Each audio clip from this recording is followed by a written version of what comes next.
Welcome, everyone. We are Talents Unlimited Toastmasters. We meet every Wednesday at 7 p.m. and our venue is a podcast type of environment in which we have discussions and presentations to enhance your communications and leadership skills. In addition, sometimes we go off topic and we do challenge ourselves with critical thinking and sometimes controversial topics of discussion. Today, we are going to discuss the Toastmasters promise. As we begin the new year for Toastmasters, we want to remind ourselves of the promise that we committed to when we joined Toastmasters. So this is series number 3 in the Toastmasters Promise series. And we have a special topic of discussion, something that is very important. And that is the topic of evaluations. And that is a promise. That is a promise that something that is really important. So our tonight's speaker is Martin Abad, and he's going to talk about the promise of evaluations. Fellow Toastmasters and audience, please join us in greeting Martin Abad. Martin. Thank you, Mr. President. And hello, Toastmasters. Yeah, so my speech today is going to be about conducting speech evaluations.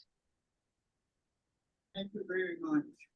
In my opinion, well, it is probably like Robert was saying, it's probably one of the most important functions, I believe, in the Toastmasters program, because it is you know, an evaluation, will not only help the speaker, but it's also going to help the evaluator, because the evaluator also has to be prepared and got to be, organized and be able to conduct a, constructive evaluation.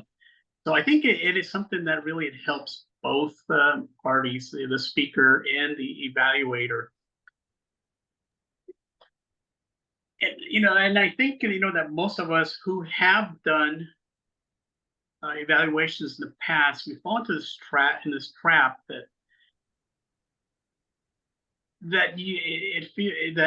feel that you have to always give a very positive and rosy evaluations, because you don't want to hurt someone's feelings, right?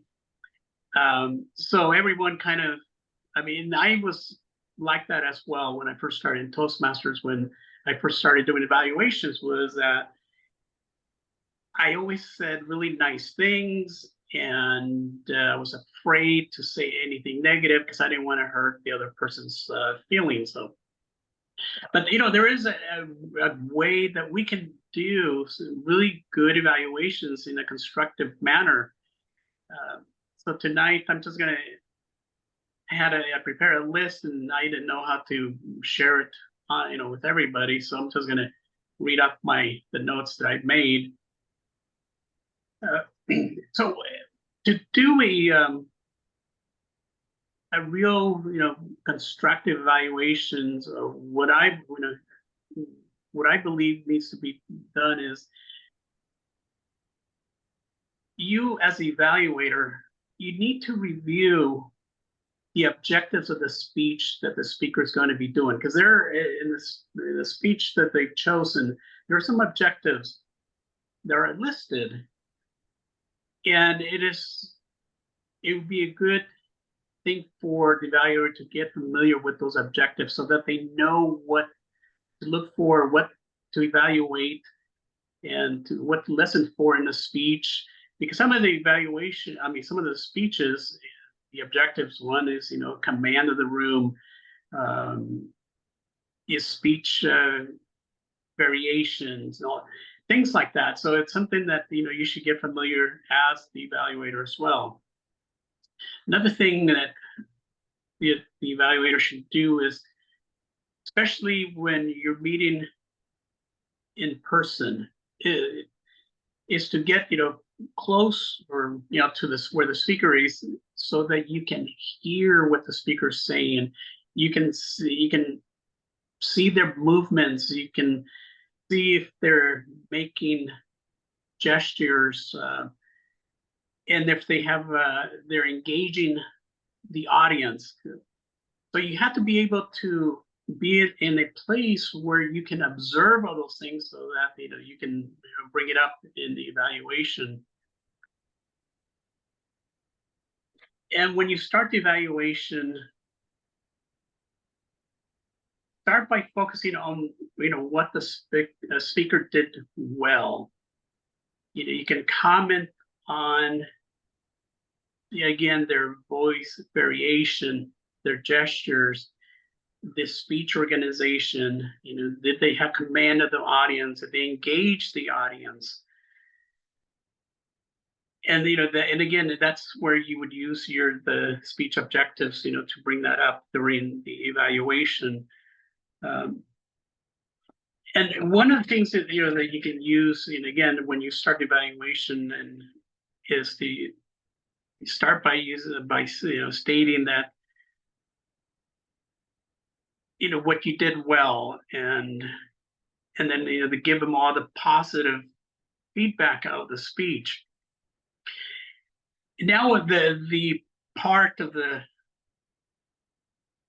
evaluation, where I guess where everyone, including myself, has struggled, was then trying to give constructive feedback. And again, it's you should be honest when you're given the feedback, where let's say a speaker needs improvement in certain areas. So what I would do is, when I was after you give your positive feedback, then now you're given feedback on where they can improve. And I would always use the term areas for improvement. So right after I did my positive, I would always say, okay, and then areas for improvement would be. And again, this is where you need to be honest with them. It could be that you want to let them know maybe they need to speak up louder, so that everyone in the room can hear them, or you need to use more body language or engage the audience. So those would be the things that that would fall under the areas for improvement, if that's what the speaker needs to work on going forward. Now, then some of the things that I would recommend that you don't say, when you don't start your evaluation by saying what a great speech it was. And the reason I say that is because that there are when you bring it up to a vote for speakers, you don't want to come across that you are influencing the audience by recognizing this one speaker, say that it was a great speech. Let the voters decide who gave the best speech. So I would just be cautious of starting the evaluation that way.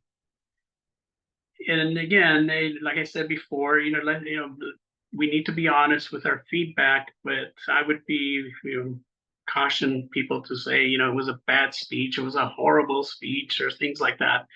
Again, use the term areas for improvement instead of something that that just would not come across very well when you use some of the other words that could be thought of. And also, when you're doing an evaluation, don't remember, just focus again on the objectives, of the speech, and don't make it about you by where you would interject that if it was me, I would have done this and that. So because remember, it's not about you; it's about the speaker and the way they organize their speech. So don't make it about you that and bring other speeches into your evaluation. And also would also caution to be, I know that evaluations are timed, but there's been instances where some evaluators go way beyond the time. So just be aware that the evaluation should not be longer than the speech itself. Um, it, just make it make your objectives clear, what the speaker did well and areas for improvement, and leave it at that. Don't make it a story about yourself or other speeches. And I believe that if you review again the speech objectives ahead of time, you will know what to look for. One of the other things that I forgot to mention is that when you are listening to the speaker, you should be writing down some notes, but make sure that you're also paying attention to the speaker, because I think there's a tendency for some of us that we believe to make notes, so you have your head down just writing everything the speaker's saying, and you neglect to pay attention and acknowledge the speaker. So make sure that you do that when you are taking notes, that you take some notes, but you also keep focus on the speaker and the speech and what's going on in front of you. Um, I think that does it for my list, and I will open up the meeting to any questions anyone may have. Well, Martin, I thought that was very well done. I thought you gave out a lot of information. I really liked the part where you talked about giving feedback to the speaker, and you came up with certain types of things that you want to give. But I always try to tell people, if you're given the evaluation, you need to tell the speaker why they need to change it. Because the why is the impact that it has on the audience. And if the speaker knows that if they do something different, it'll have a different effect on the audience, that gives them a reason to implement that change.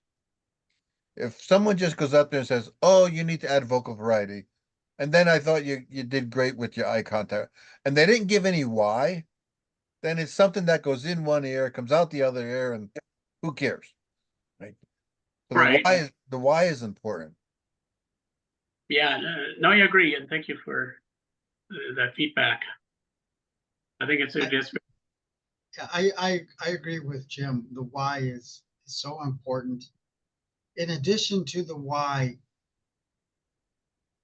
the evaluations themselves, we need to understand as evaluators that we are, in fact, giving a presentation or speech as well.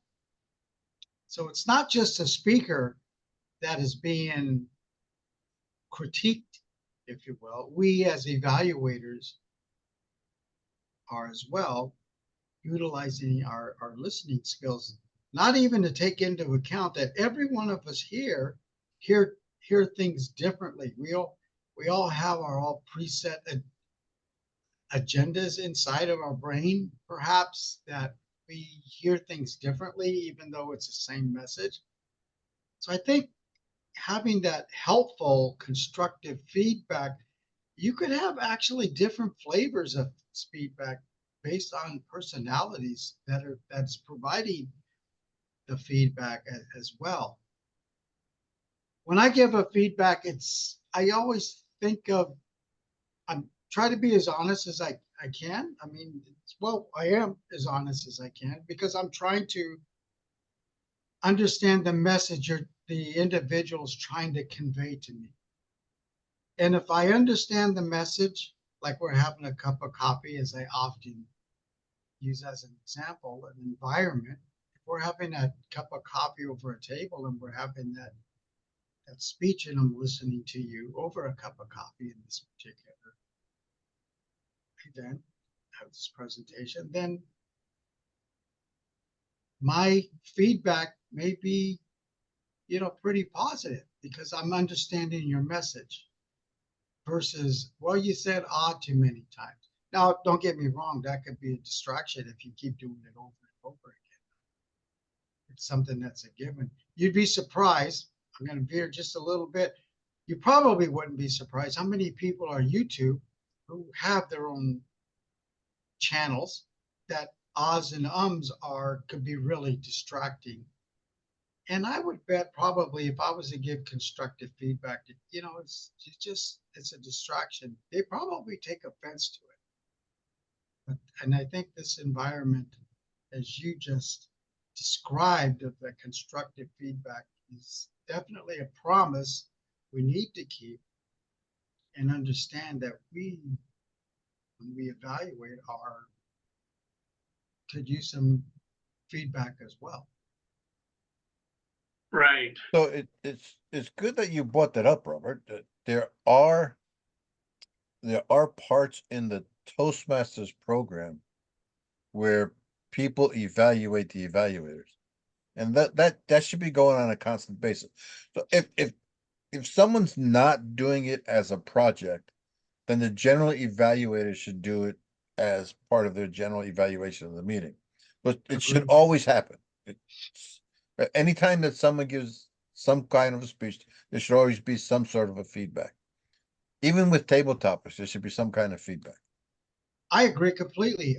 I believe that feedback, as you described by the general evaluator, is something as soon as that gavel hits the table or that block that,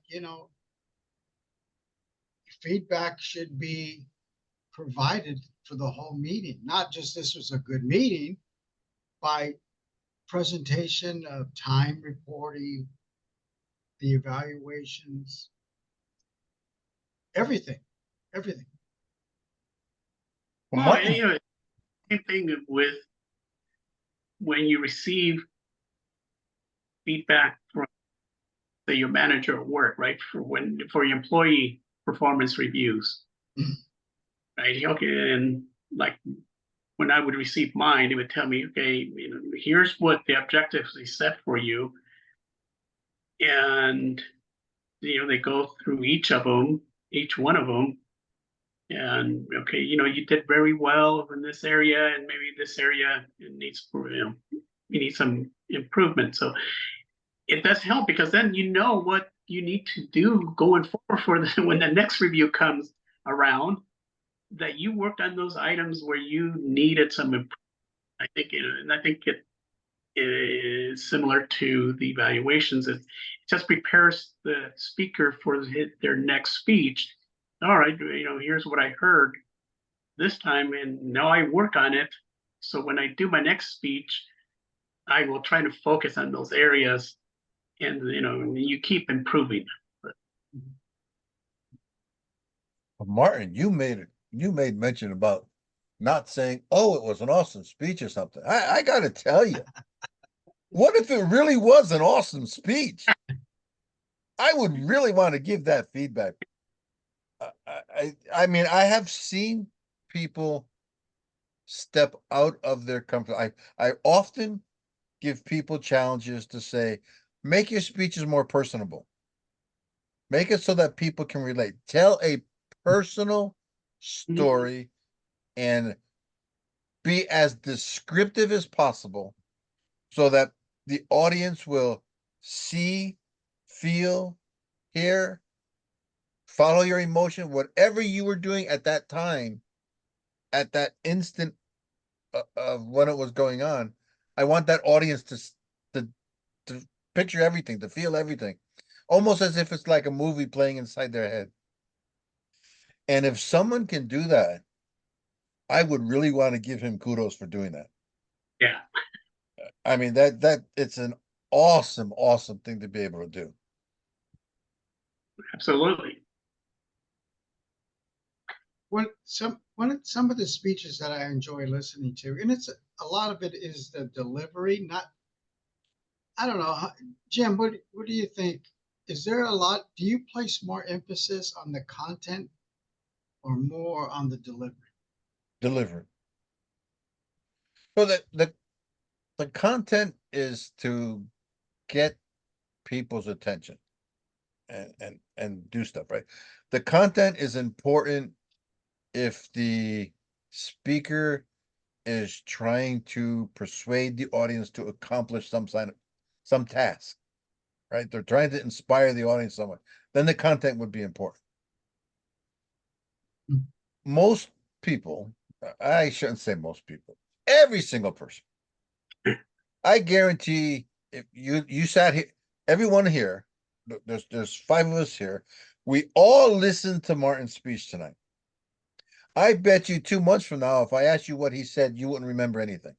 But I guarantee you'll remember how he made you feel when he gave the speech. Because you're coming up with questions, you're coming up with the ideas and the feedback, and that's because of what you felt from when he spoke. And you'll remember that feeling.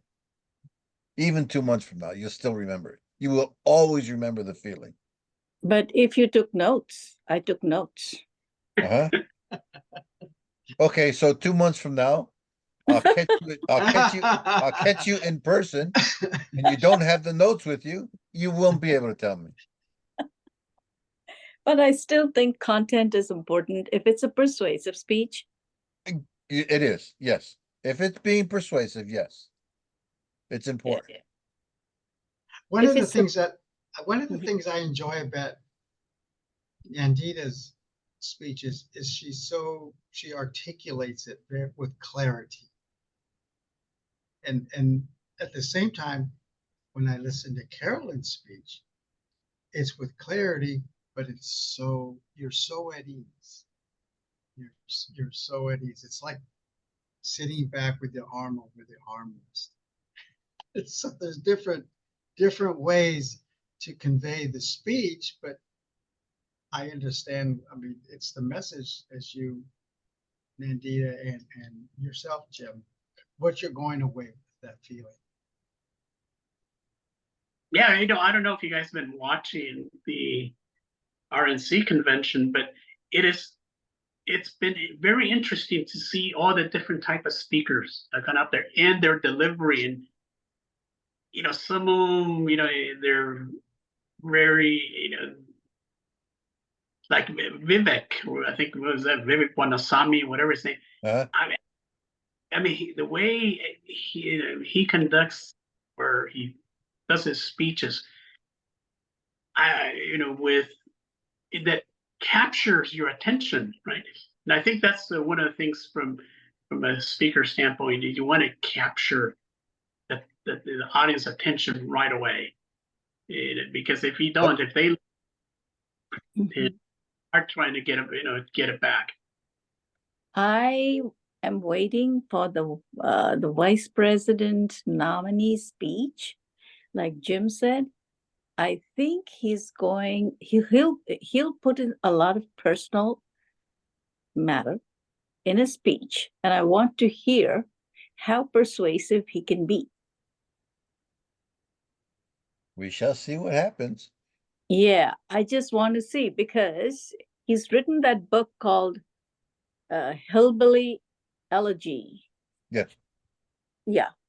So in order to, consolidate his position, I guess he's going to use a lot of reminiscing or whatever from his background to where he has reached now. So that might be something that would be good as a speech, maybe, I don't know. Mhm. Well, But you can, Jim you just can, said that be personal if you want to get your audience. so you can watch him. If he starts saying, Oh, yes, that also I'll if watch. he does that, he's speaking off the cuff.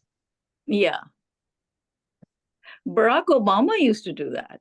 In spite of yes. being, he had so much information, so much, I mean, speeches were so good, but he always had that, oh. Because probably he thinks on his feet, I don't know. Well, let me ask you about evaluation of a speech. Huh. Do you, in your own minds, do you differentiate between a speech that is, as Jim says, is more personalized versus just words coming out of your mouth, and you have a good delivery? You can have a good speech, Yeah. but these individuals supposedly professional, and some of them, I can understand why a lot of them are using the teleprompter. And many of them are yelling into the mic. Yes. Which I don't think is very classy. But anyway, don't know. I like content, frankly speaking. And if the content is delivered in a very appealing way that you can engage the audience, you have a home run. You must hate Trump speeches. Oh, Trump, that's totally empty according to me. There's nothing much. Yeah. But it's good to listen. Since we are in Toastmasters, it's good to listen to speeches. So if a doctor is giving a speech about something, of course they might use some personal patient's history, but if they don't give us some good information, then you wouldn't like the speech. Why was he speaking? You would think. From a doctor's point of view, he's probably teaching something rather than entertaining. Mm-hmm. And Yeah. so it would be more A, B, C, D. This is the result. This is what happens. That kind of stuff. And when they're giving speeches, they're probably giving speeches to other doctors. So they're giving speeches to people who think the way they think. So Mhm. if you have a doctor that gets out there and she starts talking about all these different things that are going on, she's probably talking to other doctors in the same field with the same background. So they're speaking common language and they understand each other. If I was to go in there and listen to that speech, I would probably be so bored I'd just leave. Yeah.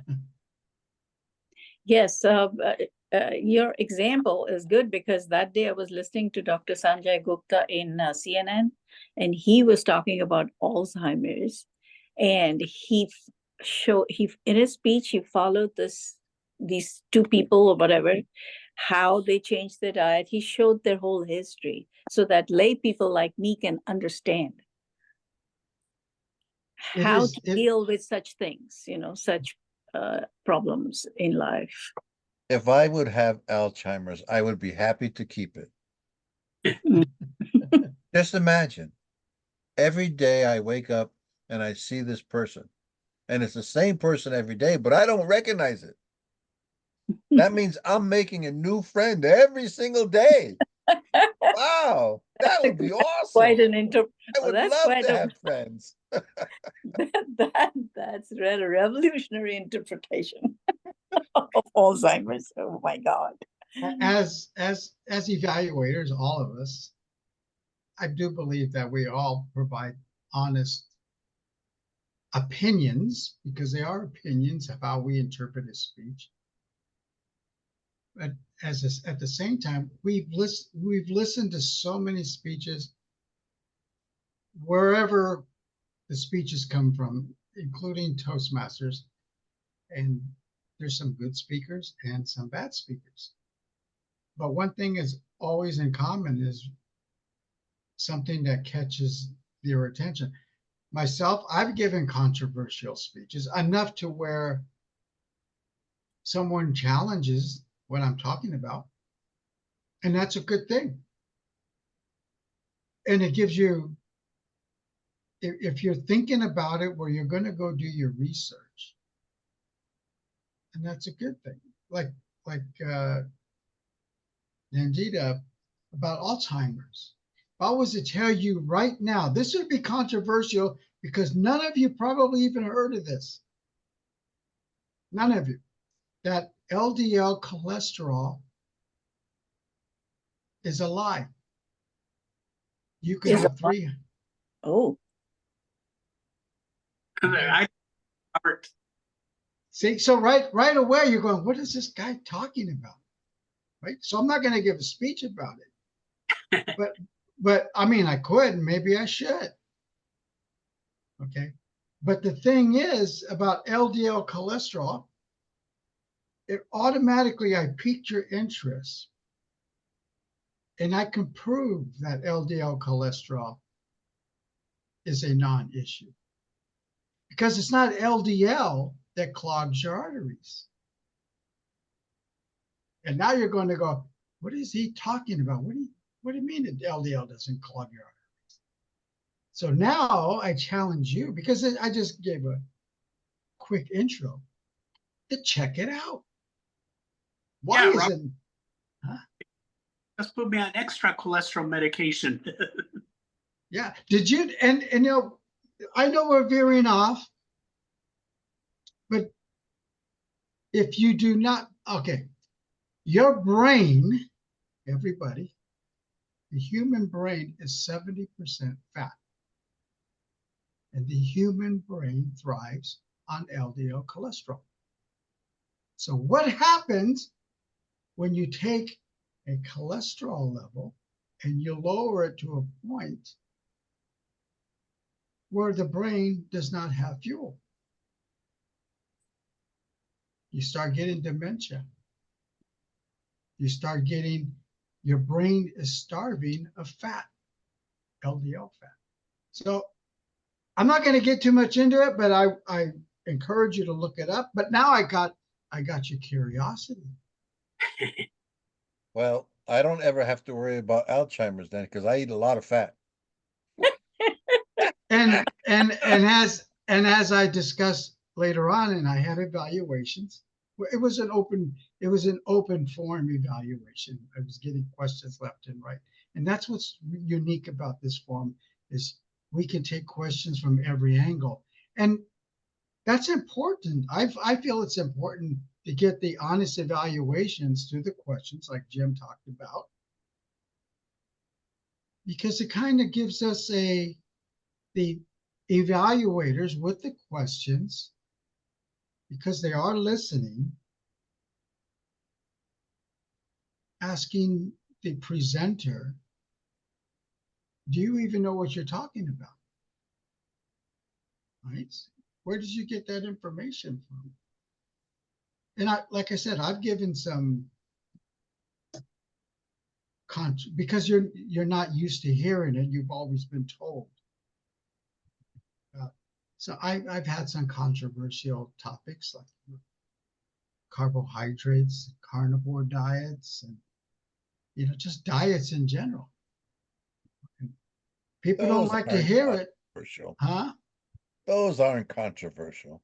They're not controversial. Well, some people think it's that way, but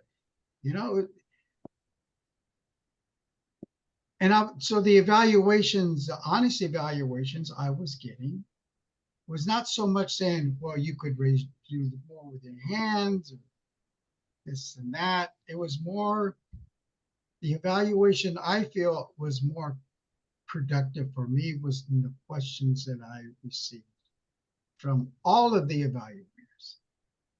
But I think Martin's point on the evaluations, where he talks about reading the objectives of the speech, mhm. I think that's very, very important. Because Yes. when you're doing that speech project, there are specific things that you're supposed to be learning. There are specific things that you're supposed to be putting to use. And those are labeled inside the objective. So if you understand what those are and you understand what the project is about, you're able to give the speaker the feedback that matches the evaluation form and matches the techniques that they're trying to learn. Mhm. Yeah, I think that's very important. And that was a very important point. Read the objectives and also understand what those objectives are, I think. But I just want to make a comment on the humorous speech, which is very difficult to evaluate because of the people's different points of view. Now, we have to give constructive evaluations. Now, if someone gives you a very scathing criticism or an evaluation, what do we do? Just sit back? You mean, yeah, Somebody gives a very scathing evaluation. I remember I had written a humorous speech and someone had given a very scathing evaluation because they didn't like it. So you as the speaker, you have no choice. Right? You need Yeah. to you need to sit there and take it. You don't want to get into a pissing contest between you and the evaluator. That's not what this is about. But Yes. if the evaluator is giving a scathing evaluation that would drive people away, then it's up to the president or somebody else in the club to talk to that evaluator and teach that evaluator what they did wrong and the proper way to give an evaluation. Usually when someone gives a scathing evaluation, normally it's because they don't know what they're doing. yeah, it's either that or they're taking it personal, and you're not supposed to, as an evaluator, inject your own personal views, right? That's not the objective for an evaluator. You're evaluating the speech and based on the objectives, but I think what some people might do is they interject their personal views, and that's where you can get in trouble, I think. Would there ever be a point, anybody, would there ever be a point where when a speaker is receiving a scathing evaluation where somebody could intervene and say, just kind of to tone it down? I'm sure the president can step in at any time and do exactly that. Or a Toastmaster of the evening, Yeah, whomever. I'm sure that if they witness that, I'm sure they could step in and do something about it. Nandita, what did the person not like about your speech? They didn't, she didn't like the whole structure and she didn't like references to certain, communities or something, because I had talked about people, students who had to confront a different, let's say, mainstream people in their club or in their admissions or whatever, and how things were misunderstood and how I thought it was funny. So she kind of thought that it wasn't funny. And she even commented on somebody who laughed when I was speaking, because it was a humorous speech. So I didn't know what to do because the president didn't say anything. And I was just wondering. And then one of the Toastmasters later said, just take it in your stride because it is an evaluation. So Was there anything of value in that evaluation? No, just that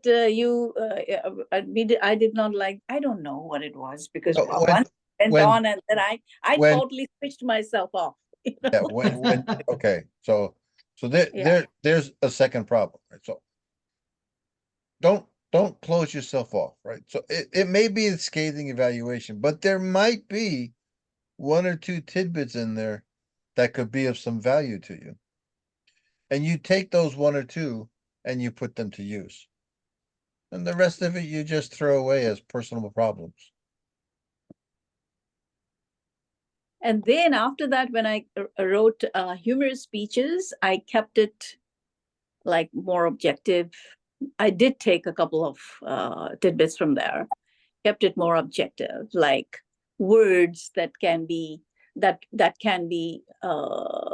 let's say misunderstood or misinterpreted, things like that. So I just turned my humorous speeches into a different angle and didn't talk about people. Awesome.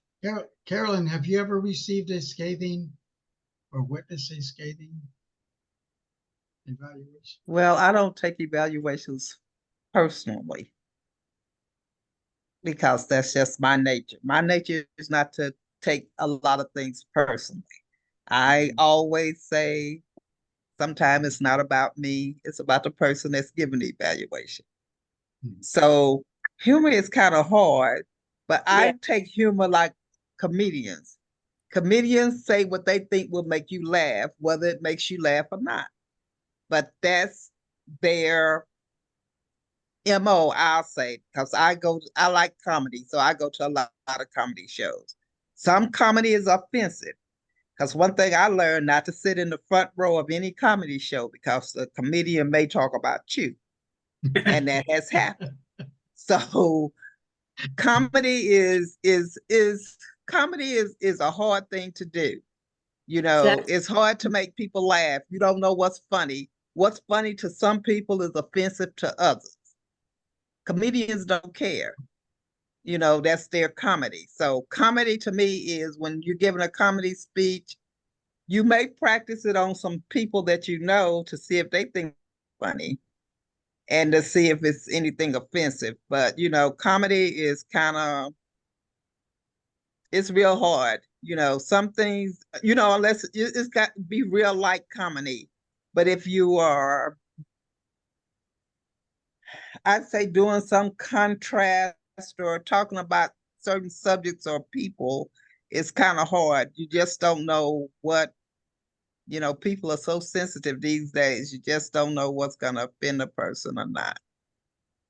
So I don't know if I've ever received a scathing report. I don't know. Because, you know, I may write down what they tell me and, you know, I take it with a grain of salt. You know, this is what they say I need to improve on. So, you know, if I feel that I need to improve on it, I will. If I don't, I won't. You know, that's just, you know, with me speech. You know, you said about 12 times now. Exactly. Yeah. So, Okay. you know. So I'm just waiting to listen to this speech. If it started, I will leave. And Well, see, I don't watch the the news. I don't watch any speeches on the news. So, because I don't watch the news. So, we're running sometime out. I, We're running out. We're running out of okay, time. we're running out of time. Okay. Well, I'd like to thank everyone for joining us this evening. We had a great discussion. Martin, great job on a difficult subject, because what is an honest evaluation? You gave us some insight of what an honest and constructive evaluation consists of. And we all have our different personalities, our own way of conveying our personal thoughts. And as we talked about a little bit, we all have a different opinion on the same speech. So I'd like to thank everyone's input this evening. And for our audience, I want you to think about it when you speak. What are people thinking about you? Obviously, that first impression, you're being evaluated as well. That's why we're here at Toastmasters, so you can master that impression, so you can enhance your personal brand. And Toastmasters is a way to do it. So I'd like to thank everyone again for their valuable input and constructive critiques this evening. And just like to remind our audience that we are Talents Unlimited, and we meet here every Wednesday at 7 p.m. at this podcast venue. And we invite you to join us and come and join the discussion. We'd love to hear your feedback. What's on your mind? Thank you very much and have a great night.